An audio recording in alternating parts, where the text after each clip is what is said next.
Yo guys, my name is Ali Games, and welcome back to Let's Play The Letter. Where we last left off, we are still continuing Rebecca's storyline. See if we can find. I don't remember what day this is. I can probably find out though. Anyways, the episode before, we finally met Luke. It was interesting. We thought he was trying to kidnap Kylie. You find out Kylie and Luke are godfather and goddaughter, so it was kind of a misunderstanding, but he was a real big asshole about it, and we ended up kicking him in the balls. Yeah, it was fun. I would do it again. Also, we hit him with the book. But anyways, we also talked to Isabella. I think that's the day Isabella was found. Or she went missing that day, and then they found her later, like, that morning. But, she kind of confessed on what happened at the office to Rebecca, because she didn't tell Ash or Zach, but she told Becca, and Becca's not going to really punish her. Like, she wasn't gonna like yell at her and saying like this is enough and now that. She was just like letting her get it out. But Isabella seems like she's gonna try and get everyone out of this, which is like, I hope you work fast, because yeah, things aren't going so well for everyone. So, we're gonna keep on going. The brief lull the past 2 days has offered as nice while it lasted. Or nice as I could get with worries of Isabella's whereabouts creeping up to me every now and then. She hasn't showed up after the last talk we had in the hallway. And the dinner I bought had since been given a different neighbor before it spoils. By all means, there shouldn't be anything to lose sleep over. She's gone on work trips before, usually for a day or two. This might simply be one of those, but she's taking off work. Although, it's often with a message saying exactly where. But it's the dour note she ended with our last chat with that nose. Like an ugly premonition. Yeah, but the thing is, she said she's going to take off work. And as expected, just as things start to settle and a steady rhythm finally warms its way back to my routine, Thursday morning brings further disturbance to the now calm waters. So this might be... Wait a second. Whoops. Alright, so it's 2 days later. It's the 27th. Alright, yes, that's right. I remember saying because, like, the 27th was all about Zach, and we haven't seen anything significant from any of the other characters. With little ceremony, though still enough to ripple through everything. In retrospect, I really should have seen this coming. Luxpoint is a small city, relatively speaking.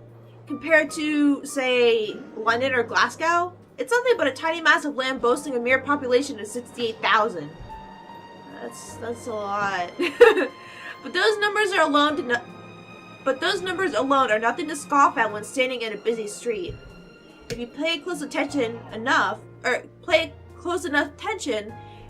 faces taking this crosswalk array in the subway will soon grow familiar. I already can't talk, but I took a nap, so I'm kind of like trying to wake up. Yeah, I woke up like 3 minutes ago, or however many minutes ago before I started. How unfortunate that out of that number, it has to be Tio fucking Luke I encountered more than once. Oh, great. Oh, you know, a few problems popping up here and there that the agents failed to tell us somehow. I like it's still called Sleazy Douche. Nothing a few hired hands can't fix, of course. I would have preferred a place near the city and something that's new to save us all the trouble, but darling wife insisted. Who am I to say no? Are you kidding me? His smug head is the first thing I see upon turning into the hall. I was gonna say turning into the hell, but same difference. In spite of a small crowd of parents and students gathered at the corridor for the primary's career day. Think I remember Hana mentioning that. It's not that he stands out. He's pretty unremarkable at first glance, frankly. However, it's his countenance that draws people's eyes to him. The manner he carries himself with all the confidence in the world, his mere presence dwarfing everything around him. I'm willing to make a bet he's also enjoying the attention it garners him, especially the ones coming from the women. What an ass. A single glance at him and I know immediately that, one way or another, if we ever bump into each other again, my day will effectively be ruined in some capacity. He also exudes that air. The sort that makes you want to run him over with a lorry and pass it off as an unfortunate accident. How? With him, it's either you want to punch him or let yourself be charmed. There's no in between. I'll gladly do the honor of the former myself, but alas, there are people around us. Now I'm stuck with having to face one of the two. I shouldn't have volunteered. At the time, helping out sounded a good idea. I have no classes left today until after lunch. I could have opted to stay at the teacher's lounge and work on my lesson plans, but that means being left alone with our deputy head in his chatter. He's a good man, but crivens, he can talk anyone's ears off. So the moment an opportunity arose, I jumped on it. It's a simple task to boot. Just deliver a whole box of materials and a few posters for the event. Maybe stay around and assist if time will allow it. I just wasn't expecting him to show up here. Out of the frying pan and into the fire. Had I known, I would have stayed and suffered through our deputy's impromptu speeches about his life crisis instead. But what's done is done. Going back is also out of the question. With how unexpectedly heavy the load I'm carrying is, I hate to lug this for a trip back just because my pride can't take another second of interaction with the guy. He's insufferable, alright, but I've had my fair share of dealings with teens of, more or less, oh my gosh, the same temperament. All consider me younger than him, and they listened. If it wants to be difficult like last time, so be it. But he can bet his sorry English as I'm not standing down. Left with no other choice, I braced myself a second of breath, mustering every patience I have as I step into the hall. My grip on the box tightens when I pull it closer to me, and attempt to assume a low-key air as I amble towards the room. The box is not big enough to hide my face, even with the stuff piled on top. But if all else fails, I can just hit him with it. Still, a small prayer forms in my head. Oh, it's not gonna work. If there's even one listening out there, please grant me enough restraint. Better yet, I hope he doesn't notice me at all. That'll definitely make my life easier. Seriously, how hard can it be? He's sitting a few ways from the door. There are plenty of people between us to use for cover. If I'm careful, I can just go in, hand in the stupid box to whoever's in charge, forget every plan of staying longer than necessary, and step out as soon as I can. Easy as pie. But as luck would have it, the exact moment I reach the room's threshold, someone barrels towards me. She latches onto my waist before topping the sudden commotion with a gleeful squeal. I knew it's you! The force of it nearly throws me off balance, sending the items stacked on top and the box tilting dangerously to the sides. With the child's added weight as my waist pinning me on the spot and both of my hands occupied, watching is the only thing I'm able to do. The short seconds in between slows as everything gradually slides off the box's small surface. Under different circumstances, this would have made for a funny story some other time. Comical, even. Until another set of hands reaches out and steadies the posters, threatening to take a nosedive right to the floor. Careful down, Daisy. Don't make a mess here. My entire body freezes. Upon hearing his voice alone, an irrational impulse that hit him immediately bubbles up. But before my lids could catch up with what Brain is currently screaming at me, he moves to take the burden off my arms. Irritation gives way to surprise, then confusion. It is in that moment when instinct finally kicks in and I tug the box closer to me before he can fully lift it off. What are you doing? What does it look like? You're surprisingly slow on the uptake for someone of your profession, aren't you? Bloody, doesn't this school have people for this kind of work? Ugh, so much for being a center of academic excellence. Go away. I'm going to ignore that slight to my alma mater and my work, because that's not what I'm trying to get at. You know what? Why don't we just rephrase that to something you'll easily understand? Why exactly are you doing this? Well, you look like you could use a bit of help. Have you seen your face while you were heaving this around? Mister, I'm pretty sure if there's ever a look on my face, it's entirely because I saw something extremely unpleasant this morning. Aren't you a ball of sunshine today, Daisy? Having a bad day, aren't we? Ever since I saw your mug, yes. Oh, you have no idea. I'd put it away if I were you. You might scare the children. You don't have to worry about that. This isn't my department. I was just asked to bring these. Anyway, I can handle this myself, mister. The room's just right over there. Behind you, in fact. Now, if you could please move over and make way, it would do the whole world some good. Keeping my voice leveled throughout is a miracle in itself, but regardless of how polite my request is, he doesn't budge. Did what I said just merely flew over his head? Were my choice of words really that difficult to comprehend? Surely it shouldn't be that hard. I think he might be a little touched in the head. I'd like to ask him that, actually, but Kylie chooses that instant to pipe in. Don't worry, Miss Pink. Tio's strong. You can leave this to him. No. My papa does it lots of times, but I'm not allowed to talk about it to anyone. Tio says it's Confidential, Munchkin. That's right. Tio's smart, isn't he, Miss Pink? No. I'm still of the opinion that he's a piece of shite, but I must admit, his goddaughter's excitement is contagious as always. A smile makes its way to my lips. She has yet to budge from her place, though to be honest, I'm starting to lose some feeling on my stomach with how tightly she's wound her arms around it. I'm sure he is, Kylie. But I'm also sure he'll find better use for it elsewhere. Like helping you out. Oh, well, that's one thing, but You heard the kid. no one's asking you. You wound me, woman. I'm sorry. And I'm quite certain I can do more damage than that. Yes, I can. Shall we give it a try? Again? He pales, stammers for a bit until he ultimately decides against saying anything and settles for a brief show of discomfort instead. Good! Make him suffer! He's probably having flashbacks of the last time we met.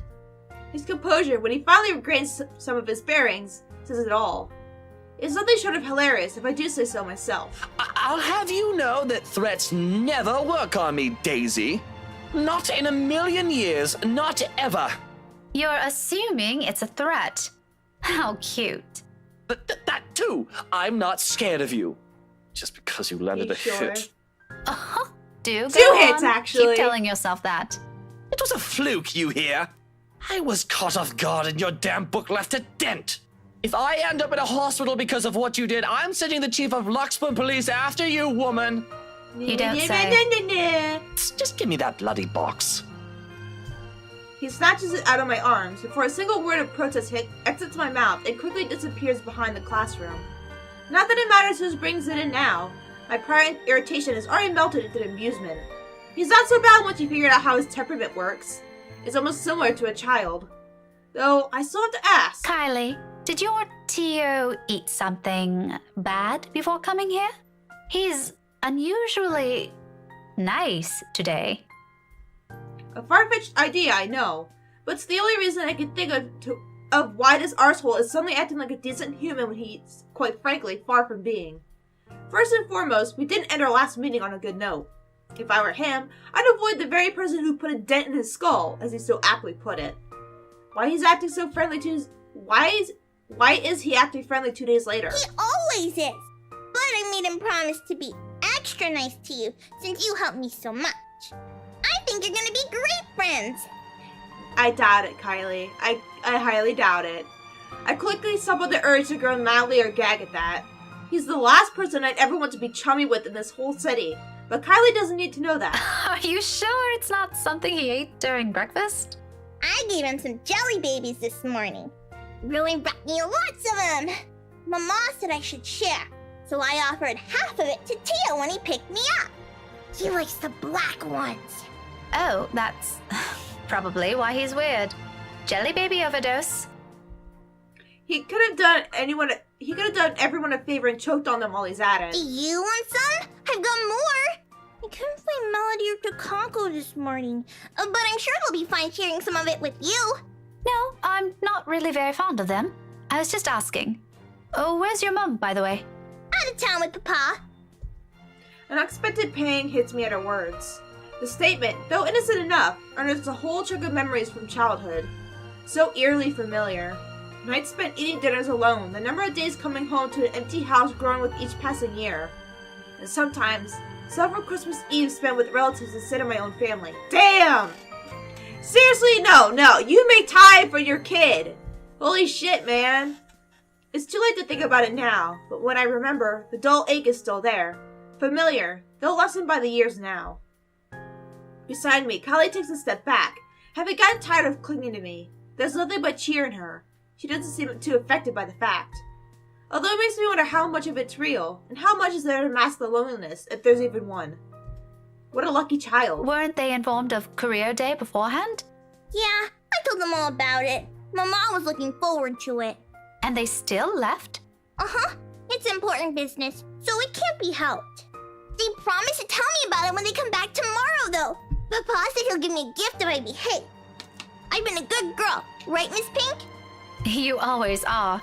But they asked they asked your Tio to look after you? For this? Nope, they didn't. No? Then how? It was supposed to be Tia. Mama likes her better than Tio, so she asked her, but she's sick and had to visit the doctor today. Yeah, she's sick. Oh, that's supposed to be a secret, by the way. Oh, but I think it's a bit confusing because Tio said she also went shopping. That's unfair. Don't you think so, Miss Pink? Mama doesn't allow me to go out when I'm sick. It's still okay, though, since Tio always buys me sweets before we go home. I'm gonna ask for a parfait today. Extra large. Don't doubt the Kako, okay? Listening to her like this, it's easy to get a picture of where Kylie's fondness for the guy comes from. She's far from a demanding child, unless you made a promise of some sort. She never forgets those. She'll make friends with anyone wherever she is. Buy her a few things and voila, you're settled. No wonder she's so attached to the man. The douche probably showers her with gifts whenever he can. I can't say that the sentiment's the same for the latter, however. He doesn't seem the type, and probably just does it for the sake of getting some peace and quiet whenever he's with the girl. Classic techniques. But before that, I'm gonna show him to everyone first. It's gonna be great. No one else has a gazillionaire fairy godfather. I think it's fairy godfather. Also, when I grow up, I'm gonna be exactly like him and marry someone really handsome. Like Tia did. That way, I can be awesome too. Just don't buy a haunted mansion, okay? There's some sort of misguided logic in there that I'd like to correct. But before I can say my piece, douchebag steps in, fresh out of the commotion from the classroom behind us, and plows into the conversation with every subtlety a wrecking ball has. No shy given, despite no one asking for his opinion. Munchkin, sweetie, trust me. You don't have to marry someone for that to happen. I don't? Just do your thing, darling. I'm quite sure you can do great things on your own without lugging around an extra baggage with you. Wow. Tia married you. Yeah, she's lugging your ass around. Kylie drops the statement without any sort of preface. And the moment it lands, the douche finds himself grappling with the conversation. Yeah, well, that's true, Munchkin, technically. But it's not the same thing. A small frown creases the girl's eyebrows as she tries to comprehend her Tia's rather vague explanation. It's not surprising either when Luke tenses under the child's questioning gaze. It's familiar. I've seen the same look a great deal of times before, on Ashton, whenever he's trying to say something he can't quite phrase. Another second passes before the douche moves, kneeling in front of Kylie and placing both his hands on either sides of her shoulder. Kind is the last word I'll ever use to describe the man, but in this minute, there's a smile on his face I can't place. Tender by all means for someone as obnoxious as him. It's a curious thing to see, if not a bit odd. Listen here, sweetie. Tia was already a great person before she met me. She is? But I don't see her doing anything. She's always at home. Not always, Munchkin. Did you know she's really good at numbers? You're good with them too. You helped me with my homework once. Well, Tia's much, much better than me. She used to do maths with big numbers. Oh, like millions? Probably. No, gazillions. And she's really, really good at it. So much so that her dad let her manage anything that had to do with it. That was even before she met me, too. Does that mean she's better than you? Oh, leagues, Munchkin. Way, way better than I'll ever be. Yeah, Mr. Cheater. For some reason, I don't think he's still talking about his wife's mathematical prowess as his voice trails off. In fact, if I'd not been paying closer attention, I wouldn't have noticed the change in him. The slight shift in his smile from one that's so tender to something so wistful. Like remembering a memory he's always been fond of, but has often kept to himself. At that fleeting glance of it, a tiny, insignificant part of the world somehow also shifts. Opinions changing, impressions moving. You know what? Why don't you ask Tia next time you have homework, Okay, next time I'll ask her to help out. See? No need to marry a good-for-nothing bloke. Can I also tell her to not stay at home anymore? If Tia's good at it, I'm sure she can help you out too. And Papa. He computes a lot of numbers too.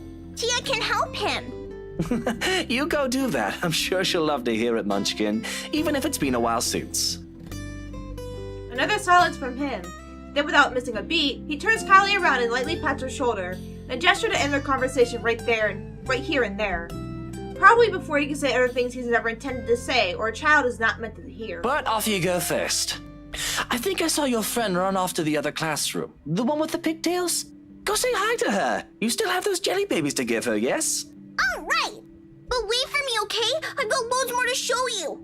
They put up my drawing on the bulletin the other day. I'm gonna take you there later. I'll be back. She soon disappears behind the small crowd, none the wiser to the sudden change in mood around her. Luke straightens as soon as she's gone. The expression on his face grows less kind now that there's no one to reassure. Despite that, a chuckle still escapes me. His head quickly snaps at me, an accusing glare clear in his eyes. Although, it's less threatening now, considering what I witnessed earlier. Funny how one's impression of someone can easily change with that minute detail. Still, he's still an asshole. I'm sorry. Why are you laughing like that? Don't mind me. I just saw something surprising today. Don't let it bother you. Putting it like that won't make me any less inclined to ask. What is it, woman? If this is another one of your threats, I've already told you it isn't going to work on me. That good teacher act isn't going to fool anyone. What makes you think it has to do with you? I could have just remembered something funny. Not everything in this world revolves around you, mister. But he believes it does. I am not daft, Daisy. It's on your face for all the world to see. Now, say it so we can be done with this stupid talk. I let out another laugh.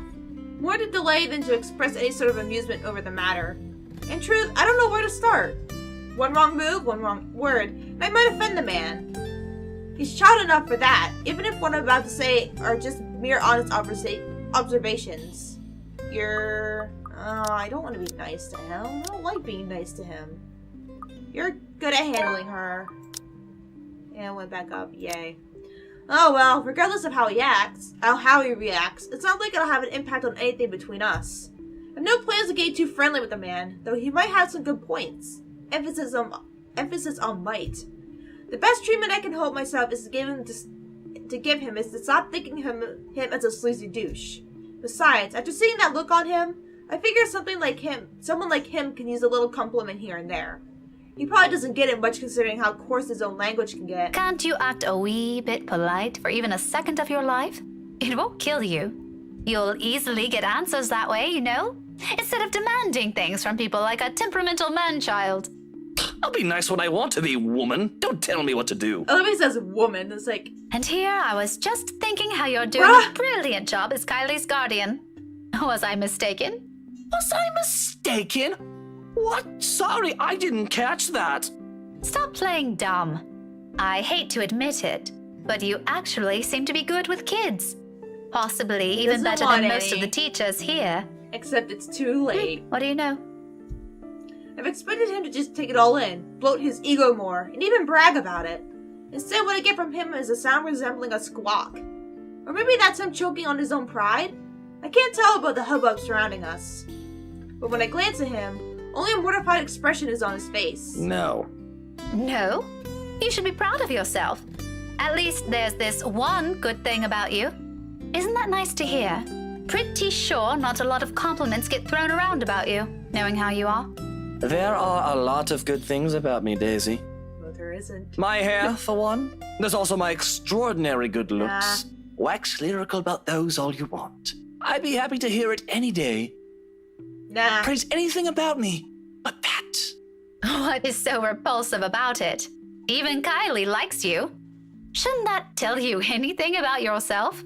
Kylie is one kid, not even my own. Trust me, you do not want to see me bring a spawn of my own into this world.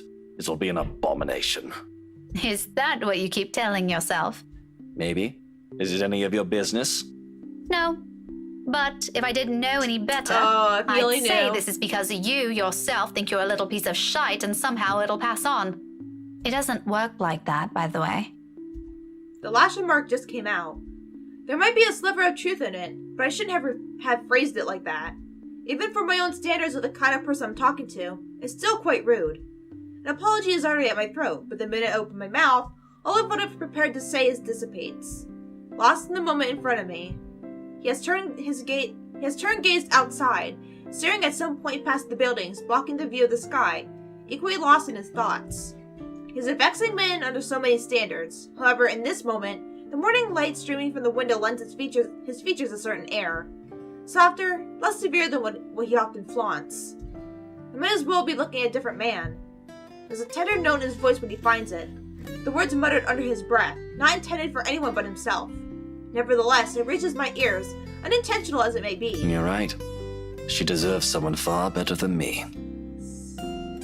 All that talk about self-worth now makes some sense now. It isn't some profound knowledge he pulled out of his arse. It has come about because he has already been there, likely still stuck in the middle of it. Preaching about your own personal experience is easier after all. Less room for mistakes, more for a dose of self-loathing. What a complicated man. Just when you thought you've already figured him out, he does one thing and says the other. People like him are the most difficult to gauge, far harder to understand. Yet it might be exactly for this reason why some are so easily charmed by him. It's the mystery that catches them, of wanting to find out what is underneath that bravado. I won't count myself among those yet. His winning personality isn't exactly my cup of tea. But sometimes, once you get a glimpse of what's beyond that machismo? I don't know. Emphasizing with the man isn't such a steep hill to climb. If the comfortable silence now shared tells anything, that is. Perhaps this is as close to friendship as we can get. Several insults flung around with a few shared silences in between, and that's not exactly a bad thing. He is not exactly a bad guy either, despite the awkward start we've had.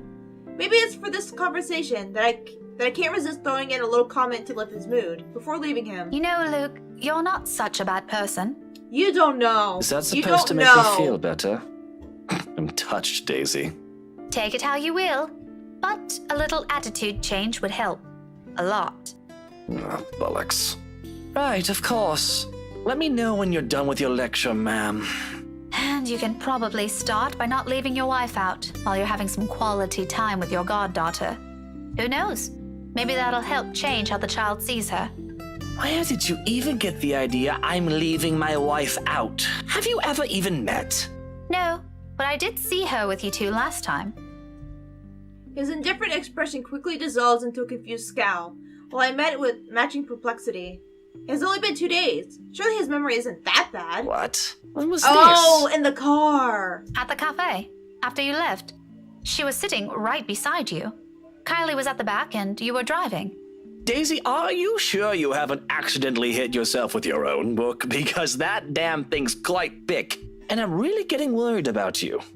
It has only been a few days, and concussions can be dangerous. I suggest you have that checked. Well, you asked. I just answered. It's pretty rude to make her wait like that, by the way. How can I make her wait when she's not even with us? What? It was just Kylie and I that night. Now you're just pulling my leg. Luke exhales, long and drawn out, his impatient rapidly changing the companionable air around us. In the face of it, I tense. I've accidentally stepped into another minefield. Any chat I've had with him so far has been like this. Why this still escapes me, but above my worries of offending the man is my own bewilderment. I remember well enough that what I saw that night, yet he says something completely different. Wifey was out with Kylie's mummy that night. She wasn't with us. How do you think I ended up on babysitting duty? But in the front seat. And Kylie's... Miss Pink! Oh no. Kylie's sob reached my ears first, and then her familiar weight returns around my waist again. Hot tears seep through my blood as she buries her face in it, arms winding tightly around me. Luke and I briefly exchange worried glances, his own lips shut tight with concern. Her cries are soft enough not to attract much attention.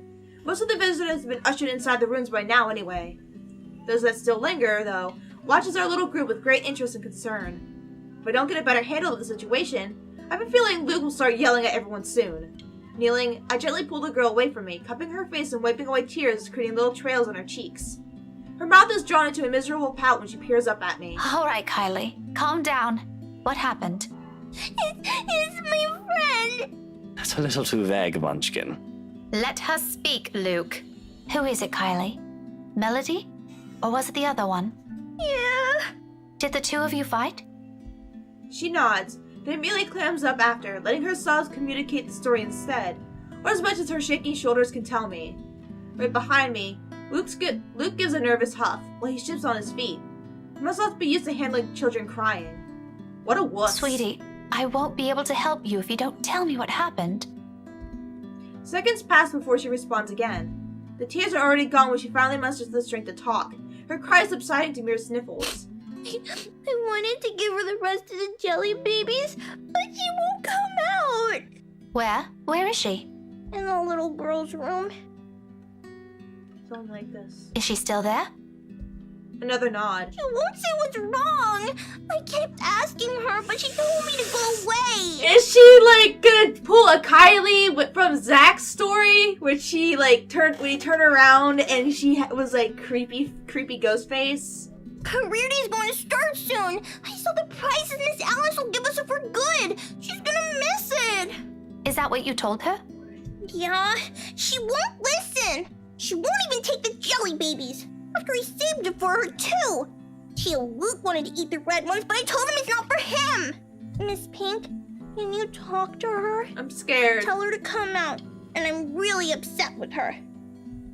Ah, just a little childish argument then. Times like this, I'm glad I teach teenagers mature enough for petty squabbles. I do love being around children and won't mind having one or two of my own in the future, but it takes a whole different level of patience to teach several of them. I honestly admire my colleagues who willingly took the challenge. Normally, I'll leave this for their homeroom teachers to fix, but can't just ignore the imploring look she shoots me. That's another weakness I'll have to steel myself against, before I ever think of having one of my own. For now, I give in to it. Okay, tell me where she is, sweetie. Sighing, I stand up and gesture for her to lead the way. Luke trails quietly behind us. Alright, October 27th. Alright, Luke was seen attending career day at St. Goretti High School for its goddaughter, where he met Rebecca again. Minutes later, a sobbing Kylie interrupted the conversation to report her friend crying in the little girl's room. Oh god, I don't like this. I don't like this. I don't like this at freaking all. Even with the small distance in between, his apprehension is palpable, understandably so.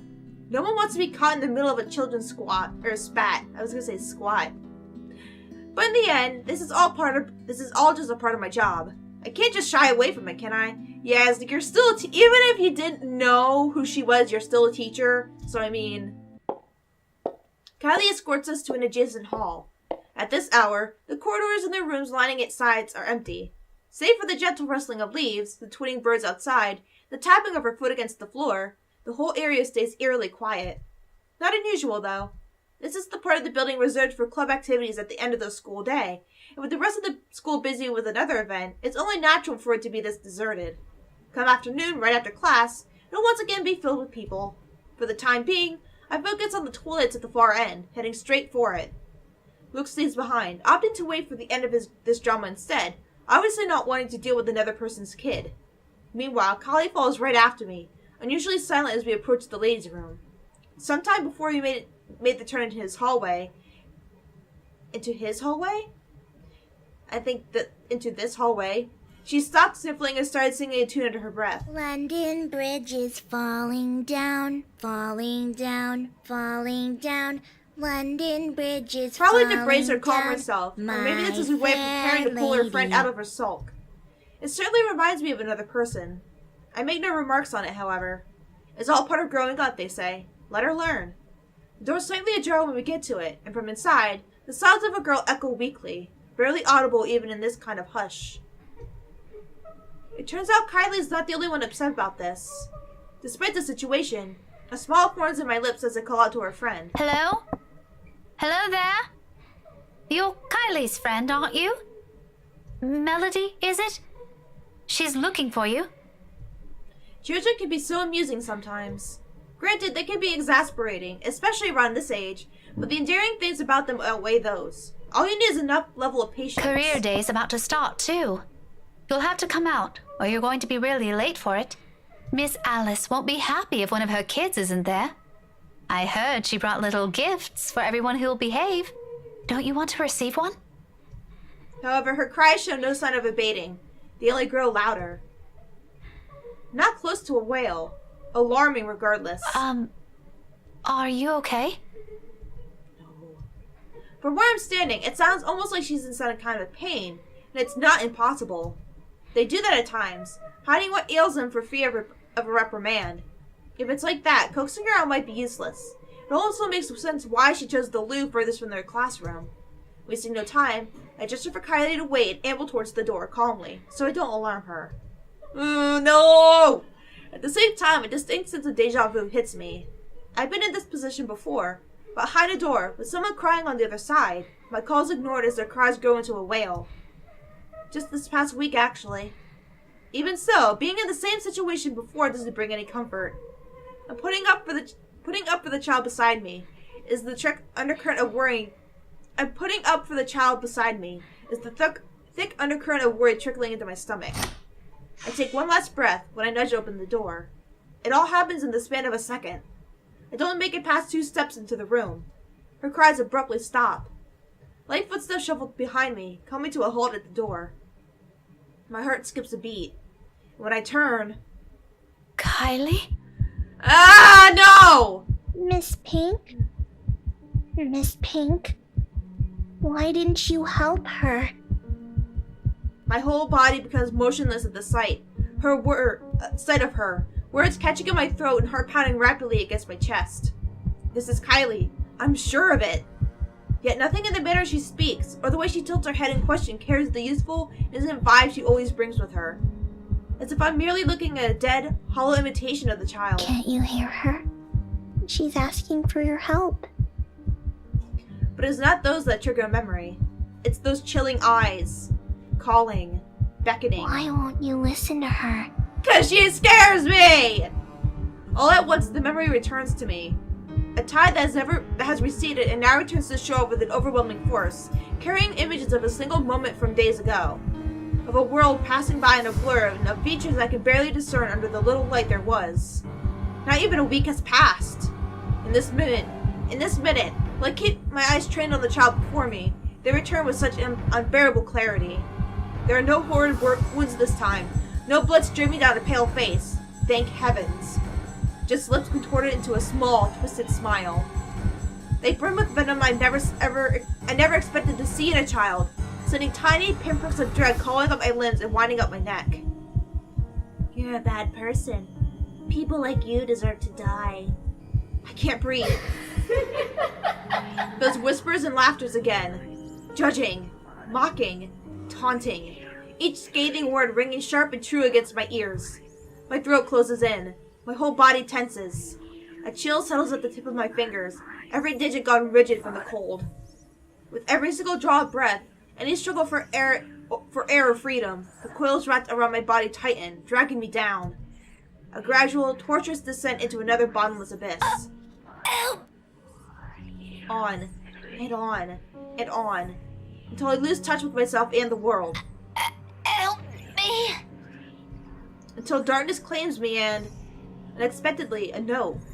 In the distance, harsh and piercing, cutting through the thick stupor and shattering the haze without warning. Are you ladies done with your business here? I don't have all morning to wait for you two. My eyes snap open, and the world shifts into place with a ragged gasp. When I glance up, a different set of eyes greet me. Are you okay, Miss Pink? No anger, no vile hatred in them. Just plain, sincere concern. Bit by bit, I become aware of my surroundings and myself as warmth steadily slips back to me. I reached out with the nearby counter to steady myself at some point, and my knuckles have gone white from how rigid my grip on it is. It's over now, yet the tension hasn't left my body. My heart still hammers hard against my chest in an erratic rhythm, and my breathing still comes in short, shallow bursts. Before me, Kylie fumbles with her hands, utterly unsure of what to do to an adult, in what's probably a laughable state. Did you get sick? I'll call Tia, okay? Just stay here and don't move. No. No need. Just leave me alone. Tia will know how to fix you. Oh, wait, okay? I wish I could speak reassurance to her, but I can't shake it off. The dread is there, twisting at my insides in anticipation. Of what? I'm no longer sure. Pushing myself off the counter, I break off into a run. Brushing off the anxious look Kylie gives me, when I gently push her away on my way out, or the furrow in Luke's brows when I stumble into him outside. Whatever they both saw on my face, I care not to know. Bloody hell, I don't even understand what's happening anymore. The tremors continue long after the last of my classes have ended. Although none of my students have commented on it, I've caught a few sharing anxious glances. Every time a pen slips from my hand or my shoulders tense whenever called. How unusual it must be for them to see the normally composed Miss Gales become a bundle of nerves. Even the most boisterous ones have given me less grief today. You'd think being on my 4th cup of tea would provide any sort of comfort. Looks like weed. Or is this the 5th? Egad, why does counting matter now? The fact that I can't easily shake it off this time should tell me something. The last time this happened, I passed it off as some lapse on my part, after having been sick the week before. And it is a natural conclusion. Those are just stories. A centuries-old lore passed by locals to keep children in line. What place doesn't have those? One of my Dawes books even went as far to describe them as a strong part of Isabella's culture. Tree giants, women who feed on unborn children straight from a mother's womb, or hell, there's even one that story about a demon baby.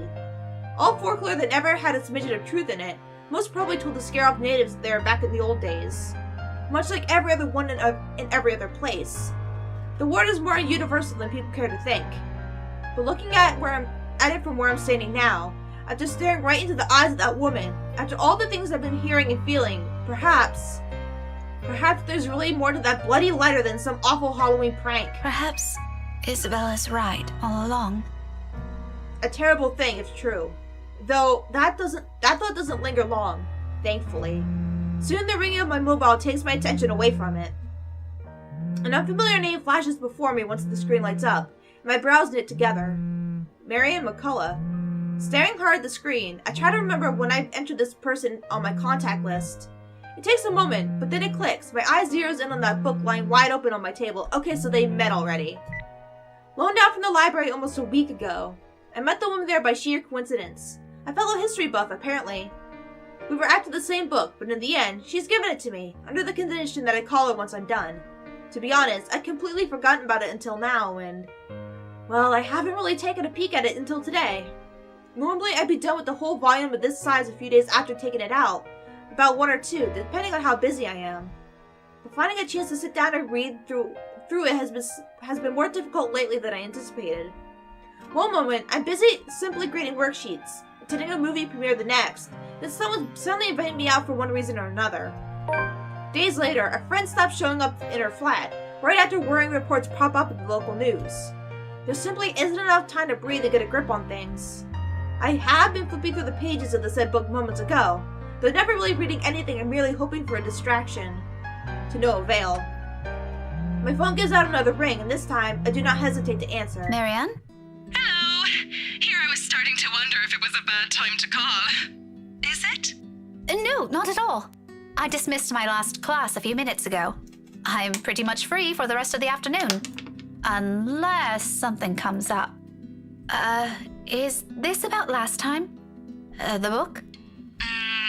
Not really. I was hoping to ask you about some other thing. Oh, sure. What about? You grew up in this city, didn't you? It's a peculiar question to ask someone you've just met, but I answer her nevertheless. I'm more curious where she's heading with this by starting with that. Born and raised. 3rd-generation migrant. Why do you ask? So, you must be familiar with the local lore. The, stories? Quite. If I'm going to teach about history, I'd like to think I am, yeah? But a family friend would be a better person to ask. If you want, I can contact him for you. No, let's just keep this thing between us, okay? Yeah. It's nothing too big. Alright. I really don't know how else to put this without sounding a bit crazy. She's been going through her But shit things too have with been the really, with you know, Lorraine. odd. Do you remember the mansion I mentioned back when we met? My current project? In hindsight, I should have expected it'll lead to this. She must not have lived here long, if she's just asking about this now. It did take a week with Isabella when she arrived, but that's Isabella, superstitious down to the last hair. Though, it wouldn't be too far off to think Marianne has only started thinking about this recently. She's working on the damn house itself. I must admit, even I'm curious now, despite living here for so many years and having so many chances to look it up before. The Ermengarde mansion, yes? Yes, that one. And, the thing is... Oh dear, this is a bad idea. Oh no, Marianne, come on! Have I ever called you about this? No! It must have been the sunny weather. It's making me sick and see stupid things. See things? No, wait. It's all right. I don't mind. There's a moment's pause before she responds again. She's right in that. This is a silly thing to talk about, especially between what I assume two people who are pretty grounded on their beliefs with regards to these things. I won't blame her if she hesitates. I can't believe I'm asking you about this. It's fine. Why don't you just think of it as some form of research? Well, all right. But after this, we're going to forget we ever had this talk. My lips will be sealed. Yeah, okay. Now, what is it about the mansion? Just, what do you know about it? The general gist. The place's past. What happened to the owners? Anything you can give me. Let's see. To start off, I do my best to give her a concise summary from the time the house was commissioned 400 years ago and who had built it, up to the point it got deserted after their last heir's death, and the deed was passed on to the Ermengarde's nearest relatives. Frankly, if it weren't for those urban legends persisting, the house would have already faded into obscurity long ago. Demolished, even. These are all nothing that she probably hasn't heard of before, yet there's satisfaction in her tone once I finish. That's all there really is Okay, to but it? I want to know! But as then again, far as I know, there's this little bit I forgot to mention about Lady Charlotte Ermengarde's death, but most of those are just theories. Aside from that, this is really everything we've been teaching all these years. Should there be anything more? No mention of any other weird stuff? Other crazy stories? Or a letter of some sort? my blood runs cold. Any warmth and comfort the tea I've drank has given me prior has instantly been drained out of me. The phone creaks softly as my light hold on it turns into a firm grip. This whole letter bullshit is starting to turn into more than a coincidence. None that I've heard or read of.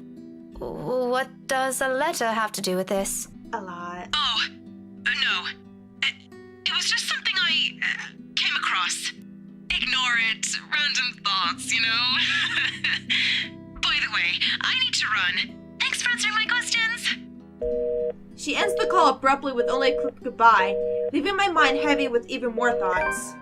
The mood around my classroom has gone considerably denser, in light of what little I've gleaned from that conversation. I don't think Marianne's lying about her intent.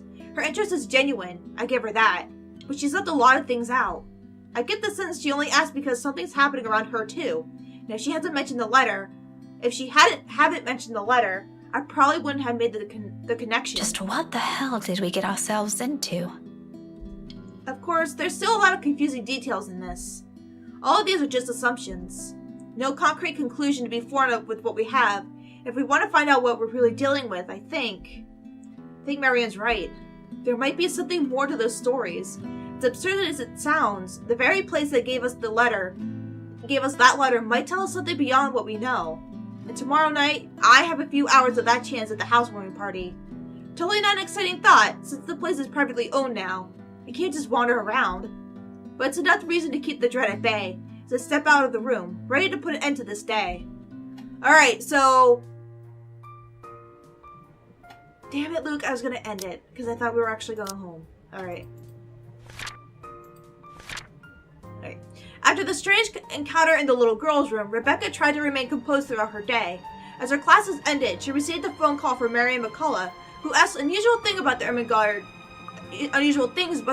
mansion. Alright, I'm going to finish talking to Luke, and then we'll end this. However, all those good vibes disappeared to thin air when I ran headfirst into Luke. There's really something in this man. Regardless of how much my opinion of him has changed over the span of a few hours, he simply blasts through every good impression people has of him, without care or thought. He doesn't even need to open his mouth. His mere presence does it. In all honesty, I think he's the kind of guy who only a mother can love. You're still here? Obviously. Who do you think standing in front of you? Satan. Satan. An ass? Oh, come That too. on, Daisy. You've done better than that. Losing your touch? Luke, I don't have time for this. I'm heading home, and your face is the last thing I want to see before I leave. What do you want? Belatedly, I notice his hand. Partially raised, almost poised for a knock. At a slight lift of an eyebrow, he quickly drops it to his side and turns to Kylie. She's standing a few steps away from him, holding her hands behind her back, and towing at something on the floor with the tip of her shoe. Then he proceeds to make vague gestures at me and the child. He resembles a fish flopping for air with the way he's moving his arms, though I think he's trying to urge her to speak up. Munchkin, I thought you wanted to tell her something. You do it, Tio. This wasn't my idea, darling. Don't worry. I won't tell Tia what you told me the other day. And this morning. Luke exhales, rolling his eyes at the ceiling and maybe praying for the universe to grant him more patience. He knows a losing battle when he sees one. He may act worse than a 5-year-old throwing a tantrum at times, but he's no match for an actual child. Nothing better than being served a dose of his own medicine, huh? Once his frustrations have been promptly let out, he points a rude finger at me. I do my best to stare the offending digit down, but I can already hear the demand before it's even out of his lips. You, come with us. What makes you think I will? Because little Rugrat here is upset and worried, and it's your bloody fault. I've no idea what happened this morning, but if you don't come with us, I won't be hearing the end of it from her. So do me a favor, Daisy, and just be glad I'm inviting you. You're asking for a favor, and you can't be bothered to be polite? I don't know. It's been a really busy day for me. I kind of miss my couch. Daisy, you just say yes. A pause follows, almost too dramatic. Afterwards, his face twists into something between a grimace and a smile. As it happens, he appears like he's in a lot of physical pain. You'd think the man is getting an aneurysm by simply being polite. Please? Tio said it'll be his treat. What? I said no such thing, Munchkin. I only agreed to this because you requested it. I'm under no obligation to feed her. I promise I'll be quiet the next time I visit. Oh, all right, but just one meal and make it the cheapest. McDonald's! He and Ashton will get along famously on that department. On a different front, the offer of free dinner does sound enticing, however half-heartedly given it is. Mostly because Kylie has wisely put on her puppy eyes, and by the second, I find all my choices slipping away from me. See, Miss Pink? It'll be fun. You don't have to feel sad anymore, okay?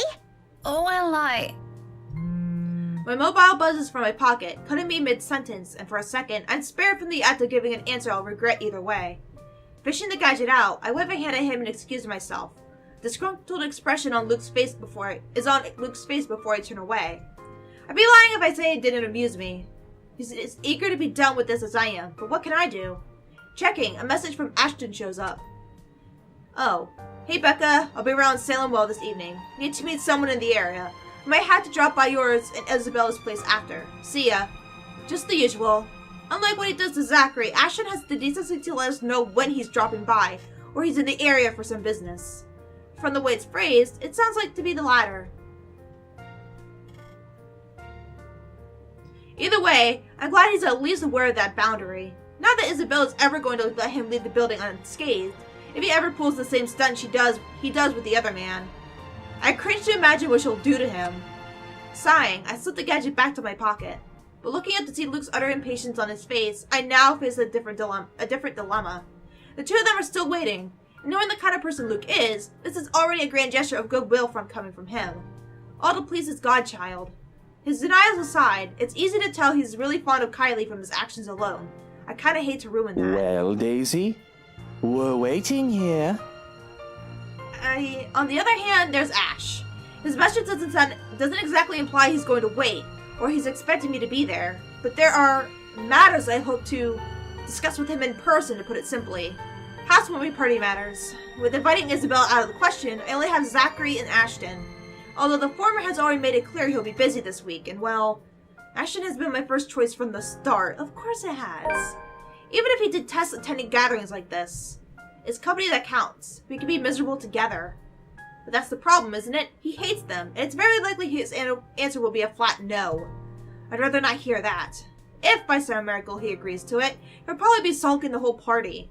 Not really a tough choice when you put it like that. Still. Oh, God. Shit. Alright, I'm gonna leave this off here. Next episode, we will decide if we're going with Kylie and Luke, or if we're gonna go home and wait for Ash. Because... But the thing is, either way, he goes to the party. So, I mean, but... I kind of want to go... with... Oh my goodness. I kind of want to just say yes and go home to go with Ash. Or to talk to Ash, but... Who knows? Anyways, thank you guys so much for watching. Excuse me, like if you liked it, leave a comment if you liked it, and I'll see you guys in the next episode. Bye! Them this certain charm. Why don't you? 5. A second of silence.